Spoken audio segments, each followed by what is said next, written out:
Equipa o Ministério Comércio e Indústria MKI quarta-ne socializa decreto-lei número 89 recensia para Rihon recentolo fulan dezembro com a licenciamento setorial atividade comercial ba autoridade município no empresário local Sira e a município Viqueque. Representante do Ministro Comércio e Indústria MKI, Gabriel JMF da Costa, explica MKI liu-se Direção-Geral Comércio coopera muito com o presidente da autoridade município Viqueque, onde realiza programa socialização para decreto-lei né, a tua autoridade municipal no empresário Sira, bela entende onde dia com a mudança de serviço no alteração decreto-lei nerase.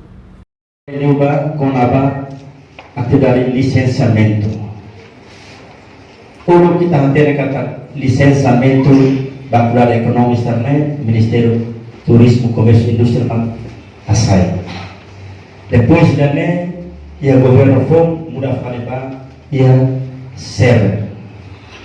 Agora dalam ia decreto lei ne, se muda bafale ia Ministério Comércio e Indústria. Mas se continua serviço na fábrica ho serve. Oisa de procedimento para trata licença cerne, oisa toma documento cerne, liu banede, pafoba se. Tamarine makusu bahoto de hamuti kene usudane to lokai itabele intende hodune abe barua quando trata documento cerne ya dalam tenere. Passe.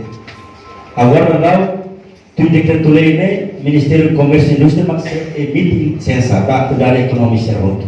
E a Fatina Nessan, secretário município Viqueque para Assunto Social, Acácio de Souza Haktuir, liu-se socialização idane se facilita a autoridade municipal, empresário no comunidade Sira, a tu trata documento ne beliga a atividade comercial e a futuro. Liu a parte de Oestante Sira, empresário Sira, nomos autoridade administrativa Sira, nomos autoridade local Sira, para bele havelar tamba negócio tem que licenciamento tem que ir licenciamento ne tuir lei decreto lei ser neve maka estabeleção waya kata orang sekarang bele itenia na evolusi usi parte ministério bele partida na todo.